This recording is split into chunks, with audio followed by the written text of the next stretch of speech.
Welcome to another webinar for this fall. This one is very specific to graduate financial aid. So it's a very robust coverage of a lot of different aspects from our own funding here at the Bush School, as well as just some general overview about what you can expect from other schools, how the graduate funding works at the federal financial that's relevant to our domestic students, some of the things to think about as an international applicant and how you can look for some additional funding. So there's a lot to cover. We will have a lot of detail on these slides, so feel free to go back and review this once it's posted and pause it, take some notes and reach back out, and I'll do my best to try to cover any of those questions. So thank you. My name is Catherine Meyer. I'm the Bush School Admissions and Recruitment Director. Been here for a long time, watching this programs grow. Funding is always of concern to students. We are blessed in that the Bush School does have scholarships and funding, but some of that is going to be limited in what we do offer because we cover everyone with funding. So we're going to cover a couple of different aspects. So think of this kind of in buckets with the amount of information I'm giving you. So this is relevant just to the graduate school world. So this is primarily with the master's programs here because that's what I work with. So I'm going to start with the cost benefit of a master's so that you know in taking out loans or in putting in some investment in your future that there is some payback for that. Then I'll talk about order and options for financing. That goes from merit-based awards to federal aid, using some of your own personal resources. I'll focus specifically with domestic applicants and how to apply for FAFSA, some of the things to think about, some of the changed terminology and the timelines. We'll talk about grad loan options and repayment programs, some that you can look at that might knock some of those years off of paying. The grad loan options and aid advice, what you need to think about before you take out a lot of money. International applicants, we'll talk about your funding resources and some of the limitations for that. We'll cover briefly some of the military, state, and Texas A&M financial aid that might be in addition to our own here at the Bush School. We'll talk about what our ultimate costs are, the awards process, and how that gets into your actual system here at A&M to get your hands on the money, and then some general aid comments and resources. So to start off with, I want to hit about the cost benefit of a master's.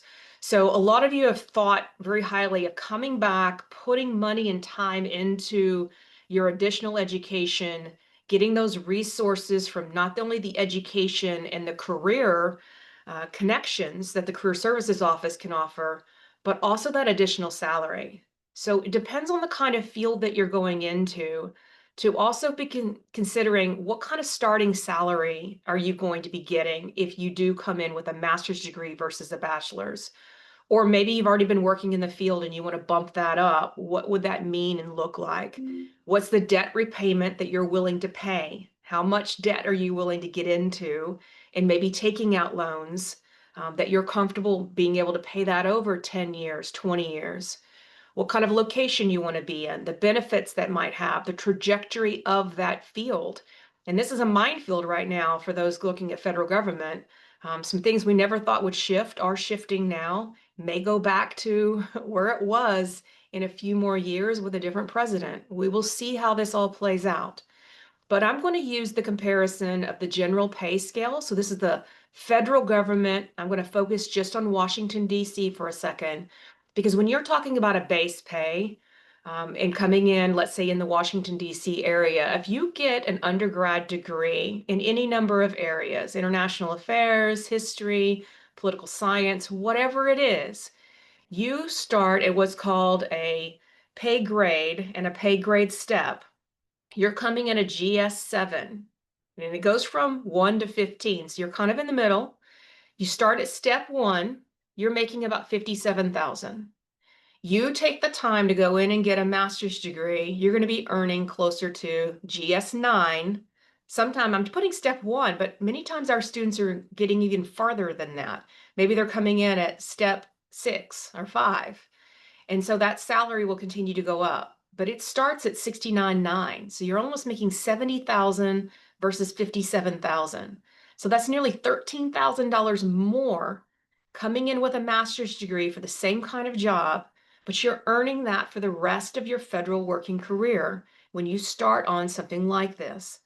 So keep in mind there is payback, and it covers any number of these trajectories. Now, someone going into a nonprofit's not going to have a scale like this, and that would look a little different by location and what kind of work you're doing.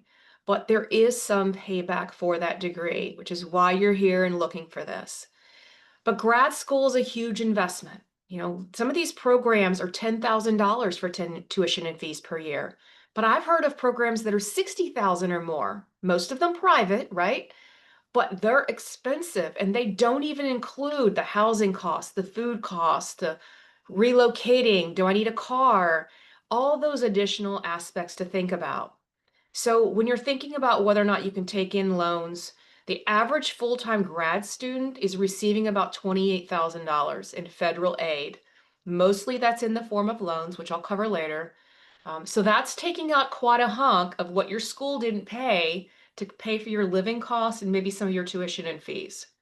So are you ready for that commitment? What are you willing to take on? But you're going to put the work in, right, in looking for scholarships and in trying to ask the questions of the schools to see what you can qualify for. So you need to spend as much time finding funding sources, excuse me, as you would for applying, which is, writing those essays and putting all that together. And then you ultimately need just to figure out what does that financial plan look like for you, right? You're not going to find a huge windfall of cash in applying for a program and get their most generous one and get a full ride. They're hard to get, very limited, and there are some restrictions sometimes on domestic versus international students. So you're going to have to piece together several different scholarships or funding resources, scholarship from the school, maybe some of the work, some of it being loans, some of it being family gifts. But the general rule of thumb is don't take out more loans than a starting salary in the career field. Now, there's some give and take with that, but that's just at least a starting point. So when you're thinking about these buckets of money, you need to think about free money first. Free money is going to be the scholarships and the fellowships. Merit-based, need-based, just money that they're giving to you to come to their program. Tuition remission is in the form of non-resident tuition waivers, application fee waivers, anything that kind of knocks that price down that's not coming out of your pocket. And then there's grants, which is also free money. Earned money is you working part-time jobs. If you're here domestically and looking at the federal government, you might do a work study where you get some income for that work and maybe some reduction in your tuition. And then there's graduate assistantships, which a lot of programs use. We are a little bit different, and I'll explain that. But it's a stipend for any work that you're doing. And it's some tuition remission usually, maybe 9 hours of tuition, for instance, and maybe it covers some of your insurance. And then you've got programs or organizations that do public service matching funds. So someone who might have volunteered with AmeriCorps here in the US, serving a community for a year, they might have been receiving some kind of scholarship or money that they've set aside that if they go to grad school, they can use it. And then we turn around and try to match something like that with our Bush School scholarships. So that's another way of kind of matching funds, earned money. Then there's borrowed money, what you don't want to have to do a lot of. And here in the US, it's federal unsubsidized or private loans. Some people are familiar with undergrad of receiving Pell Grants, but Pell Grants are only for undergrad. They do not qualify at the grad level. And the same thing, subsidized loans are when the government helps pay for those interest rates and keeps it down until you get out and then you start paying. So direct subsidized loans also do not exist for grad students. So any money you take out is accruing interest that entire time you're in school. So something to think about. And as far as personal resources, you need to think about any savings you've been able to set aside, any employer contributions if you're working for a company that might be able to pay you back or pay for 6 hours of tuition per semester, something like that. If you have military benefits, even if not you, maybe your spouse or your family, maybe your family can give you a gift of a couple of $1,000s to use towards it. And then there's always the third-party sponsorships, things like Fulbright programs. And there's others that exist out there that students have come to the Bush School on. So I know they exist. But again, a lot of tightening has gone down with the economy, and so they may not be as prevalent, or they might have some restrictions on being able to do that. But this is the order of the financing you want to try for first. So let's start out with that merit-based aid. The scholarships is funding you don't have to repay. This is the schools giving you money that are either need-based, merit-based, or maybe donor qualifications. Someone who's given the school money, but they're looking for someone who is from a certain country or for a certain field, like nonprofits. And so they'll try to match those up. The merit-based, at least, are going to be academic driven. So those are going to be looking at factors like your GPA. Where did you go to school? How hard of a school is it? What was your major? The courses that you took? Just the qualifications of coming in. Do you have some expertise in a certain field or certain skill sets that they value? It might even include the GRE. A lot of schools are now optional for that, including us. But if you do have those scores, they would be considered if they're submitted. Non-academic factors are things like the work experience you bring to the field, leadership, cultural travel, future contribution to the program, any internships you've done, public service like military or volunteerism. For instance, with our MIA, it's the language. What kind of language do you bring in? How well do you speak it? That just adds another layer of that complexity of a student that we like to see. Campus club, community involvement. So we're really just looking for a strong student, merit-based, but then adding those extra factors in to make you that better student, more well-rounded, being able to work with others in groups. All those things are considered. Fellowships are a little bit different in that I tend to see them more as a university-based, as a scholarship might be more departmental or school-based. So the fellowships that I'm more familiar with vary across the campuses and departments. Usually you don't have to work for it. It's just money given. And it may also give you some non-resident tuition waivers. Here at A&M, for instance, and I'll tell this in the next slide, our fellowships are competitive. So if we make nominations for them, there's no guarantee a student will get it because we're competing against other schools and other departments. But it does include some tuition support, like 9 hours of tuition, and it does include some health insurance funds, but it is only applicable for domestic students. So our international students can't even apply for any of these fellowships or be considered for them. So they are only being able to be considered for what these Bush School scholarships, which I'm listing here. So these are financial awards that we do here in College Station for our Master of Public Service, Master of International Affairs, and the students in those MIA combined degrees with health and economics. So everyone will get some level of funding as long as you're full-time, and that's 9 hours or more of credit, so 3 classes or more.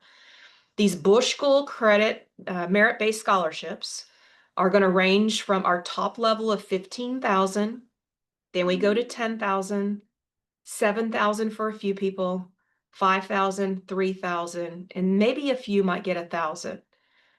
We are also giving what are called these matching fund awards for these Coverdell from Peace Corps and those that are doing AmeriCorps, but those are the Bush School Awards. It's not an additional award. We just have kind of a baseline, at least 5,000 or more, or at least 7,000 or more.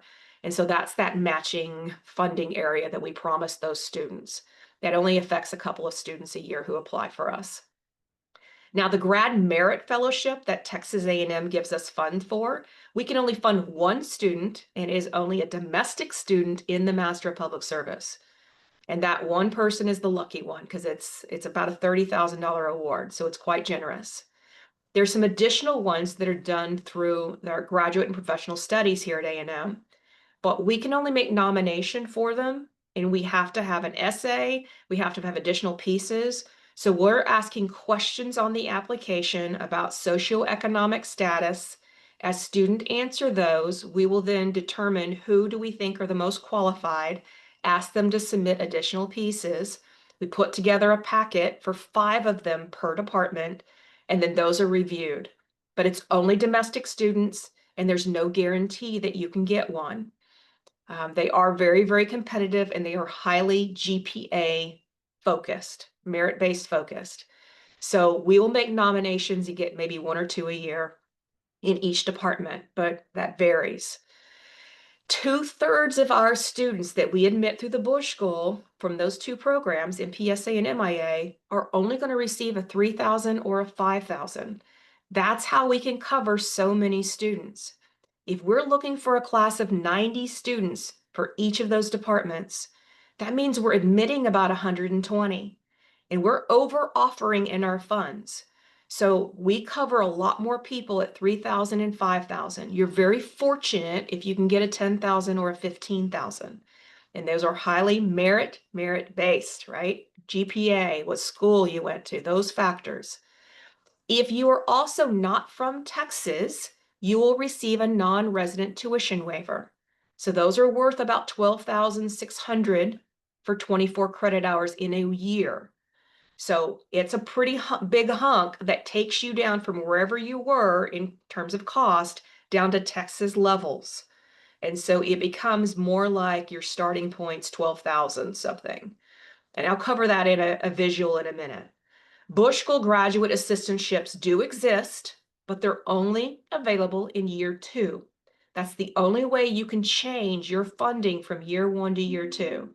So if you come in on a $5,000 Bush School scholarship that you didn't have to work for, you can apply for a GA position working for faculty and or a few staff. And if you are given that position, your Bush School scholarship goes away. It's one or the other. And when you do that, you're now receiving $20,000, but you're working 20 hours a week for that stipend. You're also getting 9 hours of tuition, and you are getting a little bit of health care, right? A little bit of the health waiver.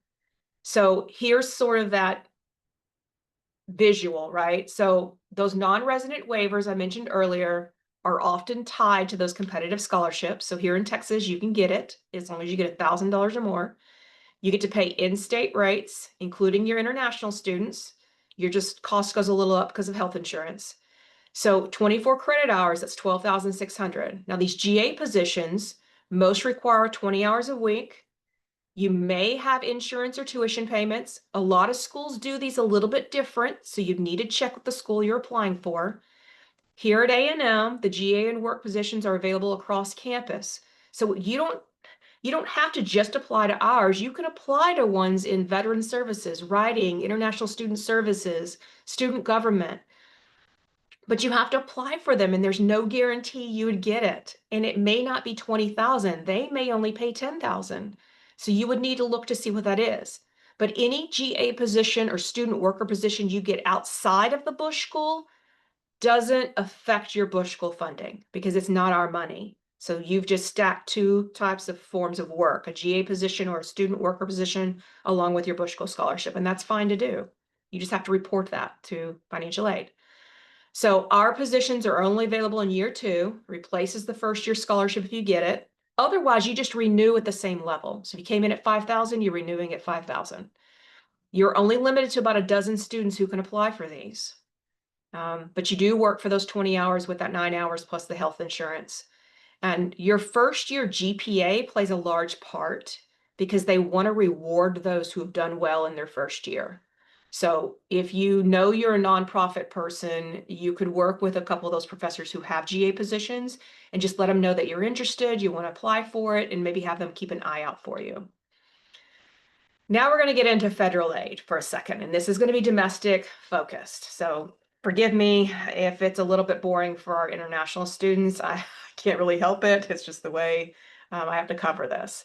So when we're talking about need-based aid, this is looking at your background, and this is commonly granted as work-study grants and student loans. So you would have to submit something called FAFSA. So this is an unmet financial need is calculated by this system, which is on another page. And if you qualify, you can do federal work study. So this is part-time employment on or off campus with an employer who participates in that system, and you can apply directly through that to get those jobs. Most of our students are not doing federal work study. They're just finding work, right? It's not tied to this, but it can be. And if something you might have done in undergrad, you can continue to do that at the grad level. But you do have to submit your FAFSA, or in Texas, the TASFA, and be enrolled at least half time. Another thing that we have here are what are called grants, more free money. It's free funding. It often requires meeting a certain financial need, but you do have to submit FAFSA, which means you have to be a domestic student. It's a state grants through the university. Here at A&M, the one I'm most familiar with is called the Texas Aggie Graduate Grant, TAG, and it's available to Texas residents only. And you can get a scholarship that can be worth up to $5,000 for the year, but you have to have earned less than $10,000 in other scholarship money. So if you get a $10,000 scholarship from the Bush School, you would not be qualified to apply for this. They're going to help those that have the $3,000 or the $5,000 to give them a little bit more money.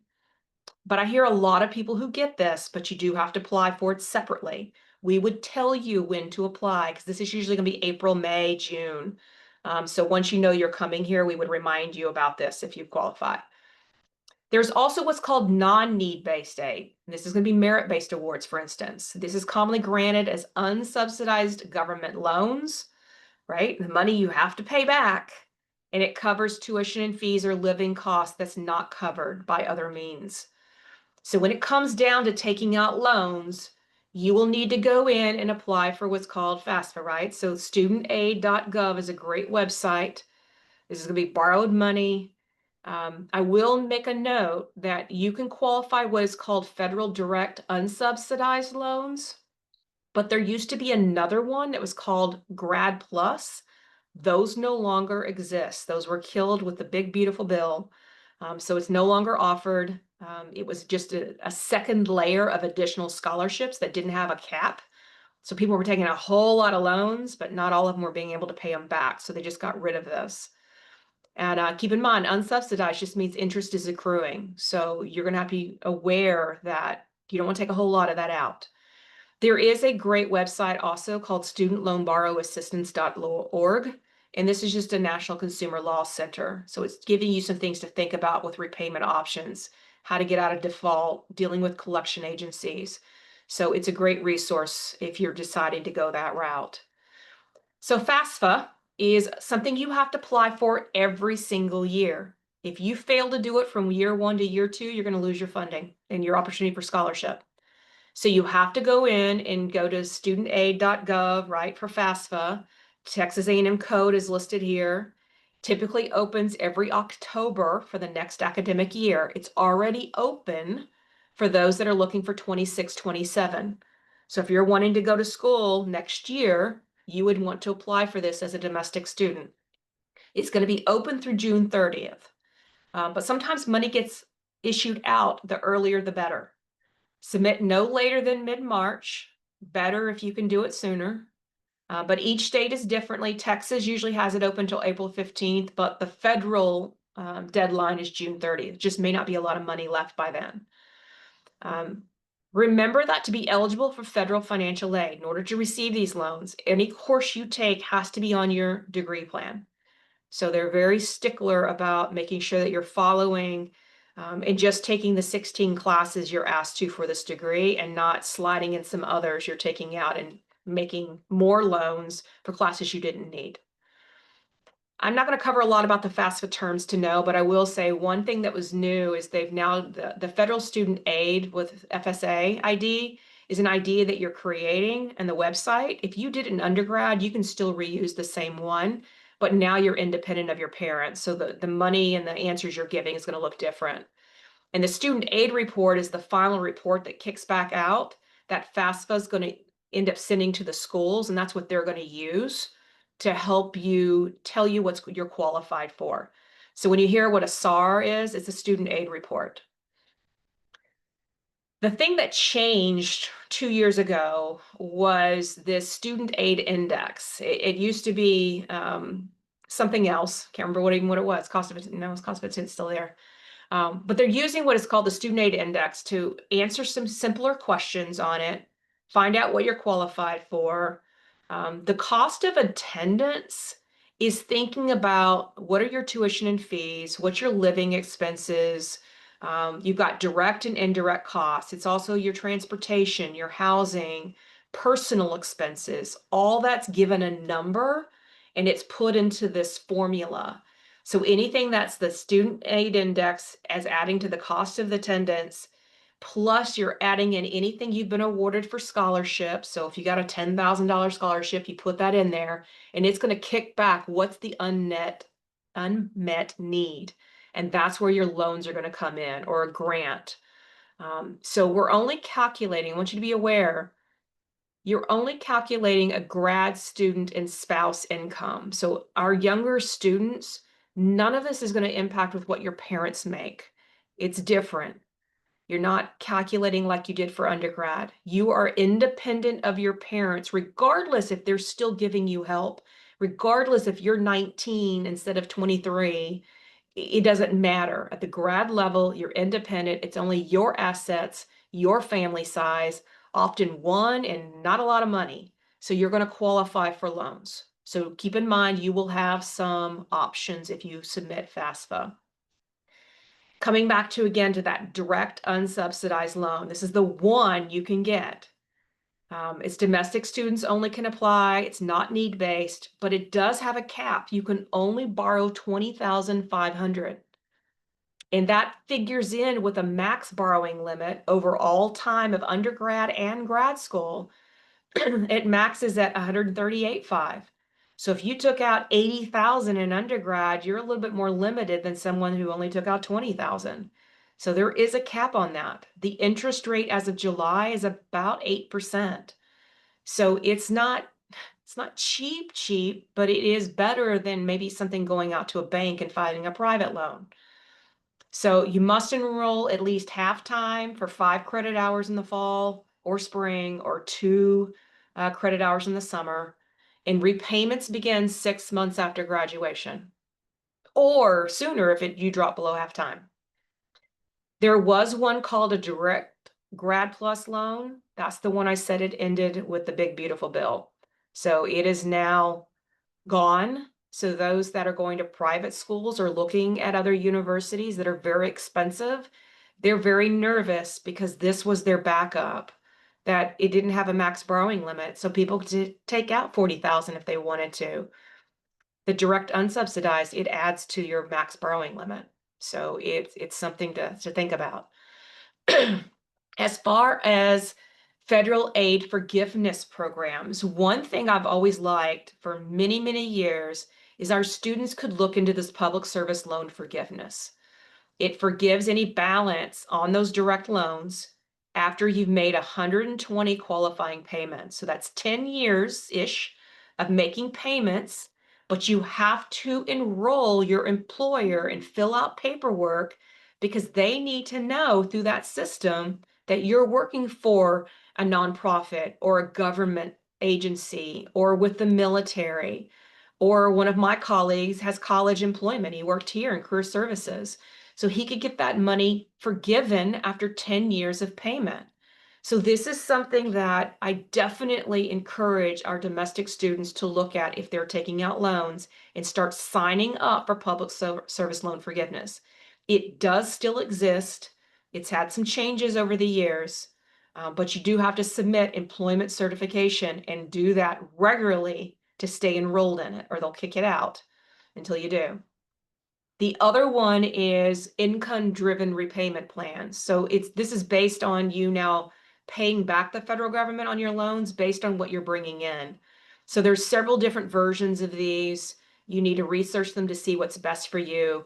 For most people, the repayments are about 10% of your discretionary income. It may be even zero, could be a little higher than that.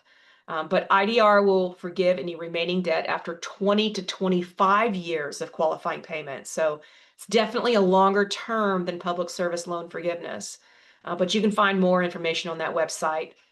And it is up to you to access these programs and keep up with your payments and the employment records to prove that eligibility. It's a stickler. There were a lot of very unhappy people when they got kicked out. All right, so aid advice, just some things I wanted to stop and kind of talk about before I run into the international aid. Some funding advice, make sure you have to apply before you can be considered for merit aid. So, for instance, even at this level, I've got students who come to me and say, I need a full ride to attend you. Can you give me money? I know nothing about the candidate. I don't know what they bring to the table. I'm not going to stop and look at their resume and their transcript. You have to apply to be considered for these. So asking for a full ride is not an option. Certainly not something I can discern because I don't make that decision. Faculty do. So you need to research online about the merit process with any school that you're applying to. To receive top level funding, what are they looking for? Can I qualify for a 15,000?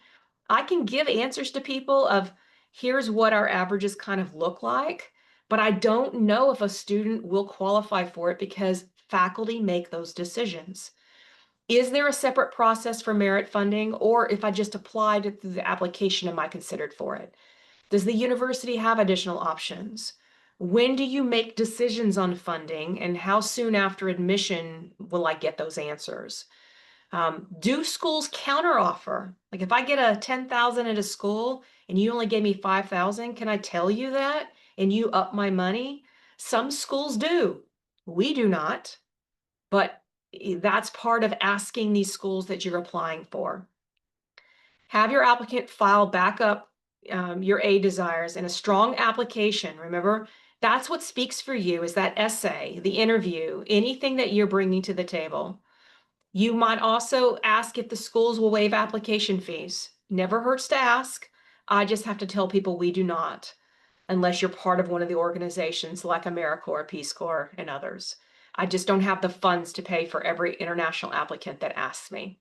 And if I'm waiving that $119, it doesn't guarantee that you can afford the program because I can't give you a full ride anyway. So we're just making sure that we're upfront with what our costs are, what we can do.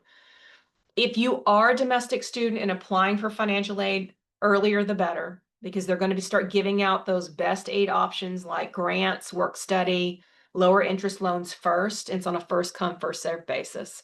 TAG, that Texas Aggie graduate grant, it may run out of money if you're applying 3 months after everyone else has applied. So you need to research, find out what those deadlines are, get as much as you can of the free money. You don't want to take all this debt. Make sure that if something does come your way, that you're reporting that back to financial aid, so they can adjust your aid package and you're not having to pay them back when they find out you had something better. Generally, they're going to eliminate the worst loans first, and still provide you with what you can take out. Keep in mind, a student loan interest rate is usually, can't imagine this being higher, lower than that of credit cards. So don't get in the habit of charging stuff on your credit card. Better to look at a short-term loan. A&M has those kinds of things. There's emergency loans. I'm falling short on what I can get. I don't get paid for another month. Things like that exist. So better to do a loan than a credit card. And realize the aid offer you get may be the best you can do, right? I can't go back and reevaluate. We're doing it based on merit. We do not do market-based. So it doesn't matter what another school gave you. That's not how we evaluated you. And we make those over offers. So if money's freed up from other people, I need some of that back because I've over offered money. So it's not like someone else declined and I now have an extra 30,000 I can divide among people. I don't. I usually am just breaking even. Sometimes I'm a little over, sometimes a little under. But we typically do not do any type of these reevaluations unless there is a very unique circumstance. Typically, it was something that involves with faculty. So keep in mind, that's some of the aid advice. And now we're going to get into some international funding. So some of this is a repeat. The scholarships, non-resident tuition waivers, a lot of schools give these. So review those websites, find out what they have. Ask about those non-resident tuition waivers, fee waivers. Reminder, I have scholarships. I do give those. I also have the non-resident tuition waivers, and we give those. What I don't have are fee waivers. So you have to be committed to at least apply and invest that much money on your own. Most schools do not have the full rides. I would check out free scholarship websites maintained by certain organizations. I've put in the Education USA and the IIE, which is one of those that does the Fulbrights. So take a look at those websites, see if you can find anything, and maybe part of those organizations, and you have to apply through them like third party. But they do have some resources available. The other part we just talked about, graduate assistantships and fellowships. These are merit work aid that covers part of your tuition, probably has you working 20 hours a week. The Bush School only provides a GE opportunities in year 2, but it replaces your first year scholarship. So we do have them. Some schools have them both years, and that's great if you can secure one, but they are usually very competitive and very limited in what can be offered. You'll see a lot more GA and TA for teaching assistants at the PhD level, not near as many at the master's and professional level. The other part is on-campus employment, more of a pocket money kind of thing rather than counting on it, because you're not going to be able to report this coming in on your I-20 because you haven't gotten the job yet. So this is something we're encouraging students that once you're here, if you do want to work and have some extra income and you hold an F1 visa, you can maybe work for 20 hours a week, maybe 10 hours a week, but you'll want to look for part-time positions either through the university, which we do have jobs for Aggies, where you can find a lot of things listed, and ask if there's any jobs open in your departments. So those are options. Also look at your home country assistant. Check with your government, any third-party organizations for sponsored research, working to continue and build your skill set so that when you return to your home country, you can move up in the government system. We have several students every year who do this. Some of them may be from Korea, some of them are from the Eastern Europe. But there are opportunities we have seen many years in a row. Fulbright's foreign student program is an example of one of those. Each year we've been able to secure a few students sponsored by their government, and they do have plans on returning. A little harder if you're planning on staying in the US because it has gotten even more difficult to find private industry who will hire students. So just keep that in mind. It's home country assistance can be a great resource. Another one is your own personal resources or family funds. Over half of our grad students, at least domestically, are using their own savings or asking family members that might be able to help when possible. But by and large, families help at undergrad, but once you go to grad school, they're like, okay, we're done. We got to start our own savings. So that might be a lot more limited. One unique one I saw was creating a crowdfunding account. But man, it's a saturated market. There's a lot of people asking for funds. But if you have a very interesting story, a unique thing, it catches on in some kind of storyline, it can end up bringing in a little extra money. Sites like GoFundMe and others can help bring in some small donations. It's worth looking into. The other one was the private loans, which they're going to accrue interest. They can be expensive. If you're doing this, lenders, international borrowers, for instance, they may want you to have a US citizen or a permanent resident also sign on so they know that they're going to get paid. That if you stop paying, they're going to pick it up. And that's hard to find a sponsor here to do that. So again, unless you've got family members who live in the US who might be a little better off, that's a hard one to do unless you're doing it in your own country. Texas A&M does have some international funding and resources. It's a little more limited. International Student Services has some finances and some resources you can go in and click around on and see what they've got.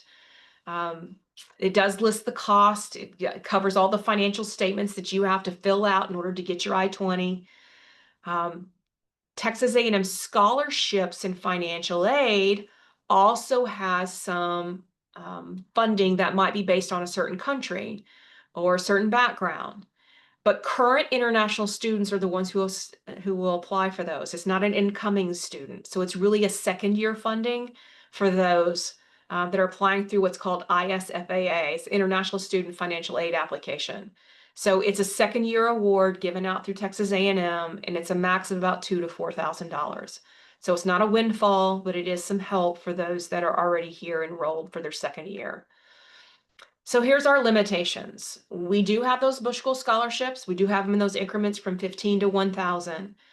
But here's that visual I was talking about. International student costs are nearly $30,000. But we will give you the non-resident tuition waiver. So now you're seeing the total tuition and fees before the scholarship is about $17,000. Then you need to subtract whatever that Bush School award is. I just put a $5,000 placeholder. That means you've got to cover $12,200 just in the tuition and fees, plus you still have to cover your living costs of $24,000. So I can help, but I can't even come close to covering everything for you. You're going to have to cover what's left. So as an example, let's say we put 10,000 instead of the 5,000. Now you're only paying and having to cover the 7,200, but you're still on hold for that 24,000 of the living costs. And it may be a little less than that. Students do find roommates, find some cheaper living options. But you just have to understand it is quite a big hunk. And we don't have a whole lot of international students enrolling here for that reason. There are no unique scholarships. There's no individual that's done just for international students. So I can't even say I've got two to give to two international students. I don't have anything like that. They're just Bush School scholarships. The biggest one is 15,000. That's the best I can do. When you receive in your offer letter, that amount of money is what you're getting. I can't redisperse. I can't reevaluate. There's nothing left to come back to me later and say, hey, can you give me more money? I'm still going to say no, I don't have it. So when you get your offer letter, you're going to know what to expect and you can evaluate it compared to another school that you've applied to. All right, that's all I've got for international students. The rest of this is going to be a couple of advising things or military and some other tidbits. So military members, just remember, we do take those. We have a Veterans Resource and Support Center here at Texas A&M. So any of these post 9/11 GI Bill, Montgomery, Hazelwood, all of those are applicable, and you can work with Texas A&M military to take care of that. If you are a Texas resident and you want to apply for FAFSA, you can do that. If you're not qualified, if you're a Texas resident but you're not a U.S. citizen, you can submit what's called TASFA. This is the Texas application for state aid. The application is available October 1. Much like FAFSA is, you just have to fill that part out and see what you can get. We already talked about the Texas Aggie Graduate Grant that is uniquely for Texas residents. But again, you can only get up to about $5,000, but you have to make less than $10,000 in scholarship money in order to apply. Texas A&M scholarships and support, there are some others that are available that you can be looking around for professional scholarships. There is employment, like I talk about. Once enrolled, you can look for the jobs for Aggies. That's where GA positions, student worker positions will be doing it, even those within the Bush School or outside. You can also check financial aid status, get your forms, check your courses for financial aid eligibility through the system once you're admitted here. That's called the Howdy portal. This Howdy portal is where everyone is going to go register for classes, check on their funding, and you just work through the My Finances tab. So it's very simplified, easy to follow the steps. But if you have questions about financial aid, you usually are going to have to go to scholarships aid office first and foremost. So I've got their email and their phone number, but you'll run across this later if you're admitted. So here's that one more reminder about Bush School funding. We will cover everyone. We even have internship stipends. Your scholarship renews in year 2. Keep that 3.25 GPA, or you can apply for a GA position. But for Texas residents, we cost about $13,600. Non-residents, you're going to be knocked down from that 26 to that same amount with that non-resident tuition waiver. So if you get a $5,000 award, you're looking at about $8,500, $8,600 that you have to pay per year in tuition and fees. International students, you're a little bit higher than that because you got about a $4,000 insurance health that you've got to cover. And so it's always a little bit higher. But remember, our cost of living, A&M puts this out, is anywhere between $22,000 and $24,600 per year. So you always have to keep that. That's an additional cost that you'll have to cover. Most people on here are not for MIP. This is our 1-year program. But just as a reminder, there's no scholarships for it. There's no non-resident tuition waivers for this 1-year program. So there's no internship or foreign language requirements. So there's no supplemental funding for a stipend for them. But the cost you see on the website for MIP is the cost you pay.